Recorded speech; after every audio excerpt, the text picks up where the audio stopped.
Howdy. Welcome to the Texas A&M College of Architecture series on Lessons in Leadership. At A&M, leadership is more than a course or a catchphrase. It's our purpose. We're committed to developing leaders of character dedicated to serving the greater good. Leadership is one of our 6 core values, along with respect, excellence, loyalty, integrity, and selfless service. The College of Architecture's Development Advisory Council recognizes the importance of teaching our graduates not only to excel in their respective fields, but also to be equipped with the skills to lead as a result of their education, encounters, and experiences during their time at A&M. I'm pleased to have collaborated with fellow Advisory Council members Harold Adams and Jim Thompson in the development of a leadership model we've branded as C8. It encapsulates 8 characteristics that define a leader, all beginning with the letter C: character, competence, courage, collaboration, creativity, communication, competition, and community. In the video that follows, you'll learn about these 8 characteristics and much more as one of our college's outstanding graduates tells their story of how Texas A&M impacted their life from their earliest Aggie memories to today. Each story is filled with anecdotes, stories, and lessons learned that will resonate as you shape your own leadership style.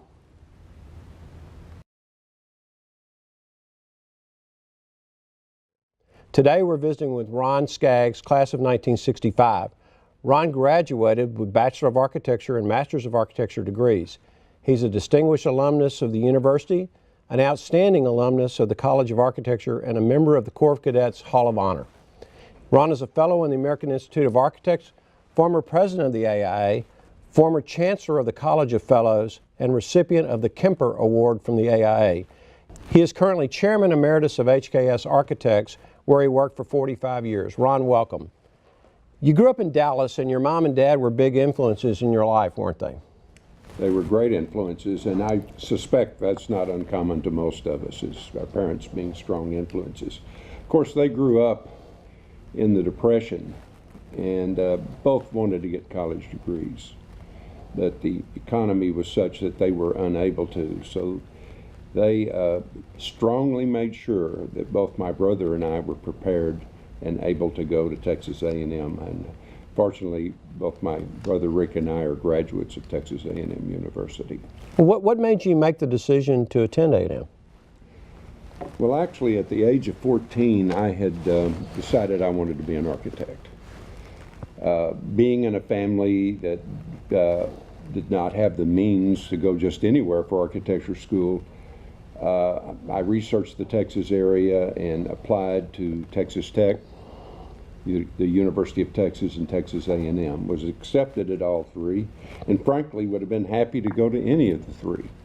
But the thing that made the difference is that A&M gave me a scholarship, and that made all the difference in the world. That's a big difference maker. Before you arrived at A&M, you really didn't have a lot of knowledge about the Corps of Cadets, did you? But you walked right into it.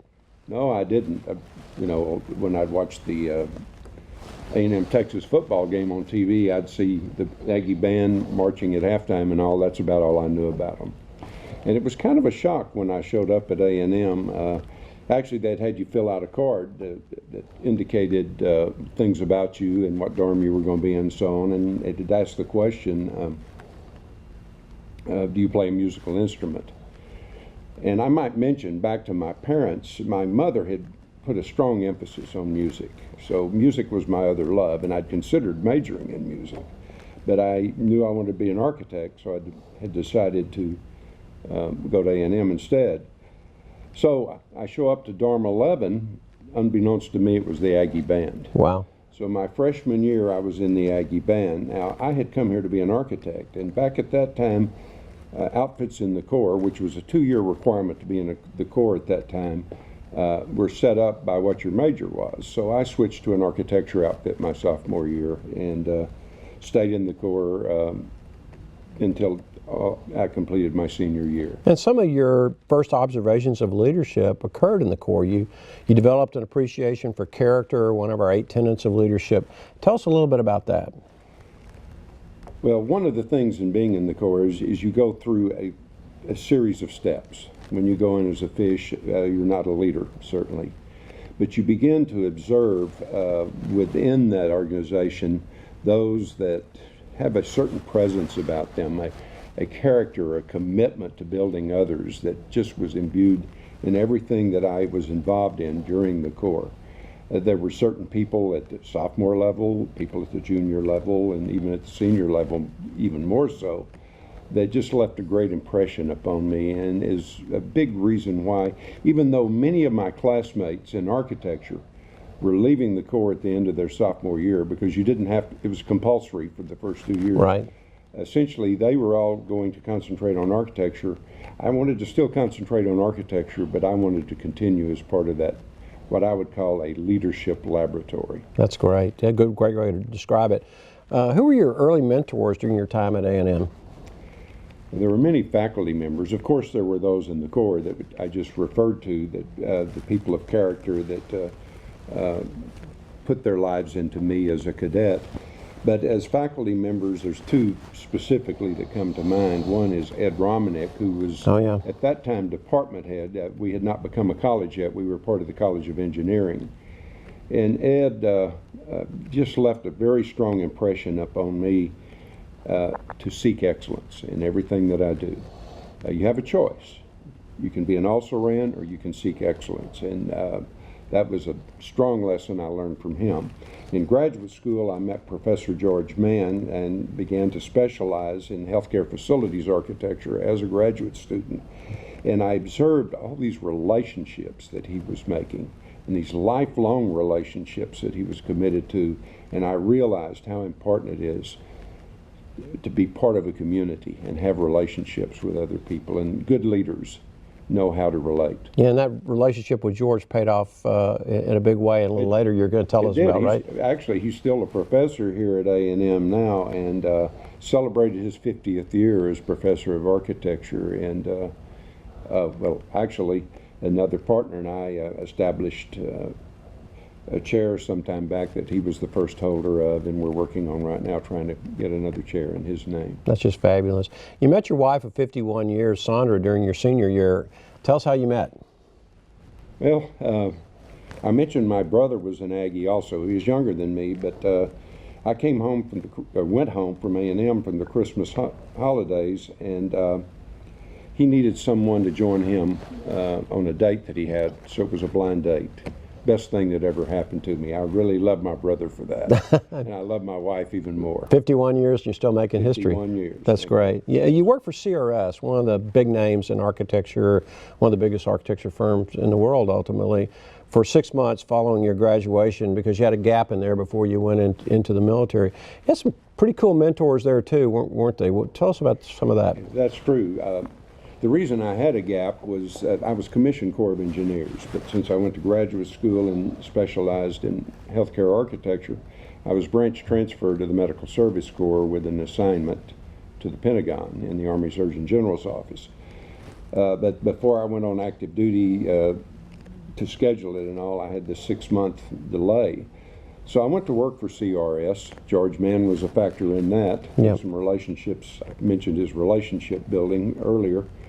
And it was one of the great experiences of my life. I had the opportunity within that 6 months to work with Willie Pena, FAIA, a great Aggie himself, distinguished alumnus, who wrote the book Problem Seeking. And from that, I learned many parts of the CRS process. I might just digress for a minute. When I was in the Corps Cadets in military science, one of the things we learned that really impressed me was, if you're leading a group of troops, and so it's back to leadership, the first thing you must do is make an estimate of the situation. That's what problem seeking is. That's right. The second thing is to consider all the alternatives. That's problem solving. And the third is then to act decisively. That's managing the situation. And those are all leadership attributes that you learn in different environments, and I learned problem seeking from Willie Pena. At that time, you probably didn't think of it as learning leadership, but you really were. I was. So your time with the Surgeon General's office was the beginning of your career in healthcare architecture, and after 2 years of active duty, you returned to CRS. What role did you play in the firm's healthcare practice and the development of that practice? When I returned to CRS, by the way, I went as a second lieutenant, surrounded by all these generals and admirals and a sergeant major who I knew I couldn't call sir, even though I considered him sir. And so there was a lot of leadership that I observed in that environment as well. When I returned to CRS, I was put in the position of Director of Program Development for the Health Facilities Division, since that was my specialty. Tell our audience about the squatters process. That's collaboration at the highest level, isn't it? The squatters process is a term that was coined by the founder of CRS, Bill Caudell. And probably if we all remember our history here in the United States, there were squatters in Oklahoma. Sure. And he came from Oklahoma. And that was his term for intensive on-site design emphasis, or charrettes, wherever the client was located. So we would take a whole team of architects to the site, and for a week we just work intensively with the various users of the hospital in designing the facility. It was a really compact, compressed way of getting to a solution quicker. Today we call that. I'm sorry, go ahead. Today we call that collaboration. That's right, it's collaboration. It also led to quick buy-in to the design solution, which is something creative people have to sell, and selling is part of leadership also. Well, you also learn the value of architecture by team and the importance of creativity by all team members. How have those lessons kind of helped shape your leadership style going forward?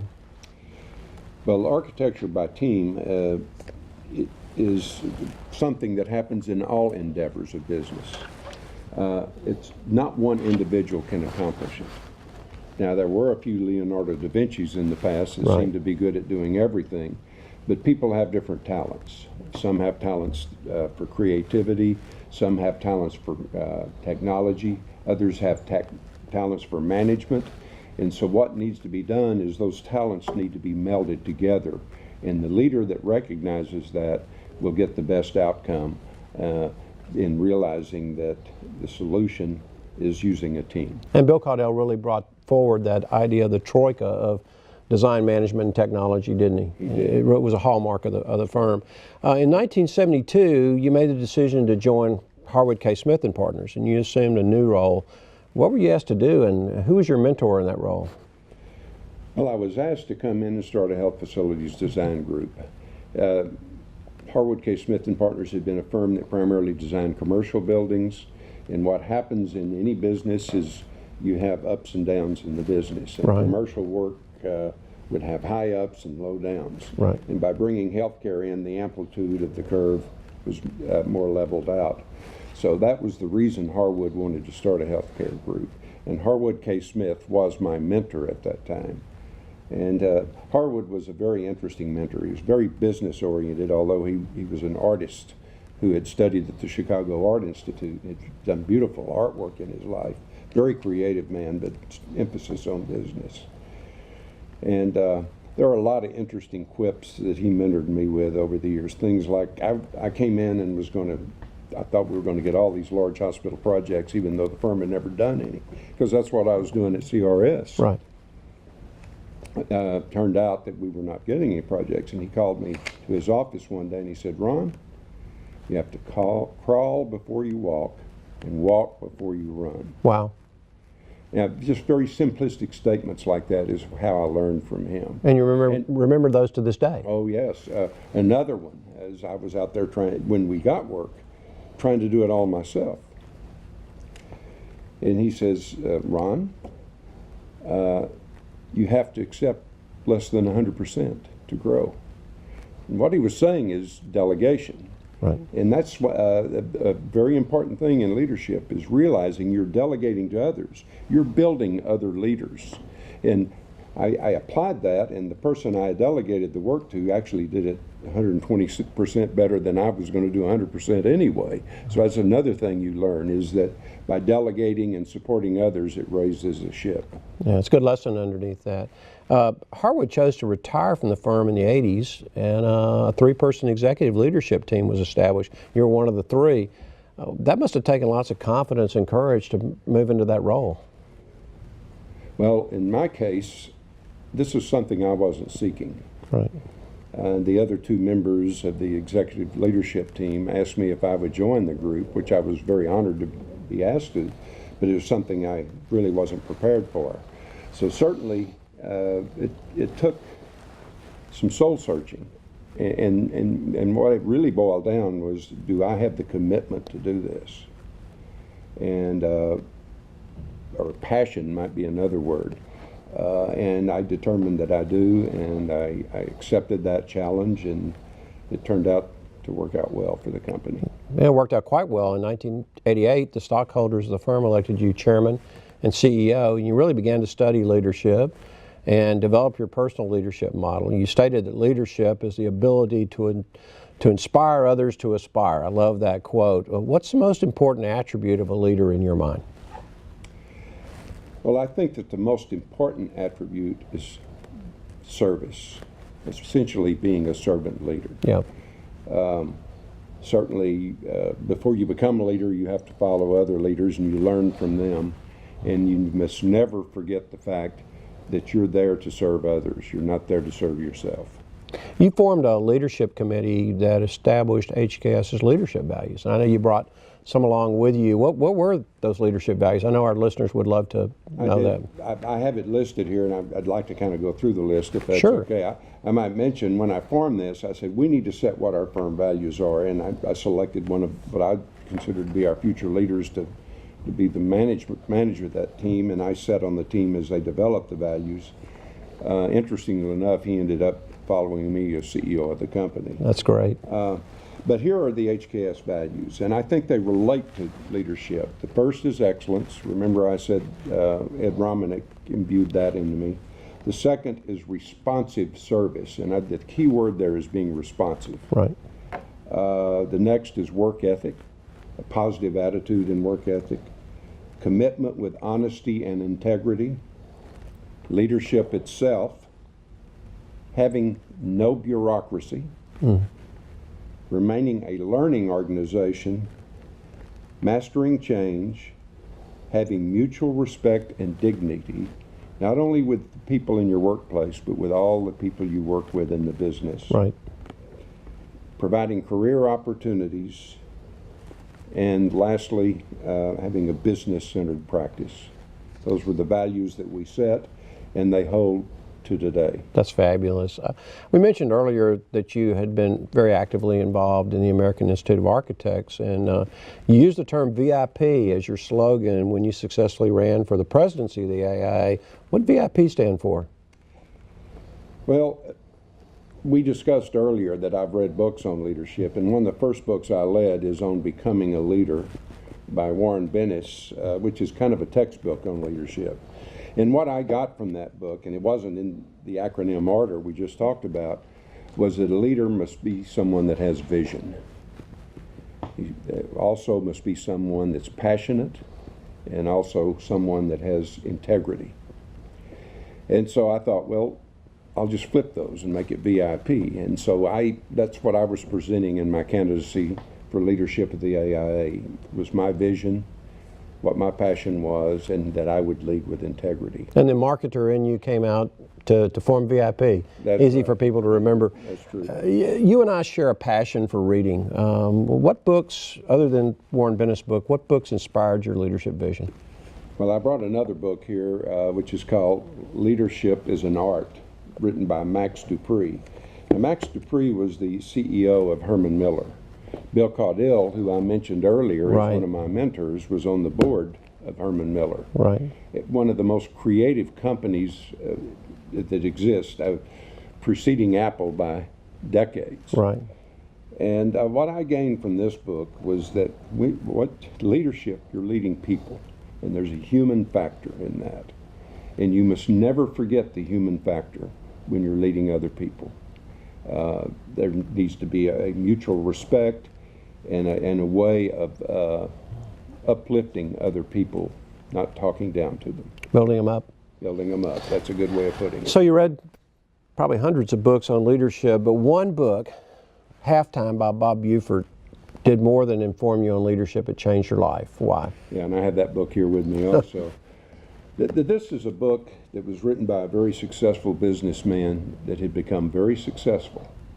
Successful in his business endeavors, successful financially, but he came to the realization that there's more to life than just being successful. Right. That there needs to be significance in what you do. And that really, and that's where the halftime comes in. Right. It's kind of like a football game. The first half he was working towards success. Yep. The second half he started working towards significance. And that really impressed me. And so I began to, I'd already achieved success as CEO of a company, I believed. And so I wanted to start to get involved in activities that I thought had significance. Serving on boards, being president of the AIA, being active with capital campaigns at Texas A&M and things of that sort. And broadening that community that you started building many years earlier. On a personal level, you have 3 sons, David, Stephen, and Jeffrey. They've kind of all got creativity in their DNA, don't they? What are they doing today? They do. Well, David, our oldest, is an architect himself, which made me very proud. He's a graduate of Texas A&M undergraduate. He's now a senior vice president at my firm, HKS. That's great. Worked for 10 years with another architectural firm as I encouraged him before he joined HKS. He's in the sports group and is involved in professional and college level sports venues all over the United States. That's wonderful. Our second son, Stephen, in different type of creativity. He started at A&M and then decided he wanted to be a chef. So he didn't graduate from A&M. He got his degree from North Texas in hotel and restaurant management, then went to culinary school, and he's a master chef and now executive chef with Federal Express. Fabulous. And then our youngest son, Jeffrey, I kind of in a way consider him as the maverick of the group because he didn't go to A&M, but that's fine. He got a good education where he went. And then we got his MBA from Notre Dame, and he's now vice president of marketing for Fullscreen, which is an internet company that works with the entertainment industry. That's fabulous. They've all got great careers, and creativity runs through their veins. And I'm very proud of each one of them. You should be. You've had an opportunity in your career to lead creative people, which you and I both know sometimes is a real challenge. Talk a little bit about what it's like to lead a business that's filled with creative people. Well, the issue there is you don't want to stifle creativity, yet you want to be a successful business at the same time. And sometimes creativity can carry you off into a realm to where there are not good business parameters being applied. So it requires a balance. It requires not stifling the design ability of that individual or the creative ability, but also aiding in bringing things to a closure so that ultimately a creative solution exists as well as a continuing operation. And there are companies today that are good examples of that. I mentioned Herman Miller is a good example of a company that does not stifle creativity but is very successful. Apple would be another example I would give. And there are many architectural firms that are set up that way, and I strongly believe HKS is. Yeah, well, I've often heard that the phrase, perfection is the enemy of good enough. And sometimes in those creative endeavors and creative environments, we have to remember that, don't we? That's true. That's true. So, Ron, if you could take a moment, look into the camera, and tell our viewers one thing that's really important to you, maybe most important to you about leaders and leadership. What's that one thing? What would you say? Well, there are a whole series of characteristics of good leaders, but I think the bottom line thing that a leader needs to have is ethics, strong moral ethics. We think of moral imperatives, the 10 Commandments from the Bible. They're the laws of the land that we must exist under and should exist under. There is the Aggie Code of Honor here at Texas A&M University, which says that an Aggie will not lie, cheat, or steal, or tolerate anyone that does. Any successful leader needs to apply those moral imperatives in their business, in their activities, in their relations to others. If you think about it through history, not all leaders are really good leaders. And what I would leave it with everyone is you want to be a good leader. You want to be a leader that has ethical ethos in your life and applies those to your neighbor and whatever your religious beliefs might be. Ron, I really appreciate you sharing your story with us today. You've held some important positions at A&M, volunteer positions, for example, being a co-chairman of one of our capital campaigns. What drives you to continue to give back to Texas A&M? Because I will never return what I've given back to them to what I have received. And I can relate that to all these mentors that have mentored me over the years, dating back to my parents through teachers, pastors, scoutmasters, leaders in the military, and those that I've worked with as leaders throughout the years. They've imbued so much into me. What I can give back is just a thank you to them. Well, it's safe to say you love Texas A&M. I do. Ron SKAGGS is an excellent example of leadership in action. He's a man who embodies all of the 8 characteristics of leadership. It's a sincere pleasure to share his perspectives with you today. I'm Bill Peel, class of '74. Thank you. I hope you enjoyed this leadership lesson. Do you see leadership in you? Stay tuned for more in this series of lessons on leadership and refer them to your fellow students, family, and friends. Thanks for watching, and until next time, gig 'em.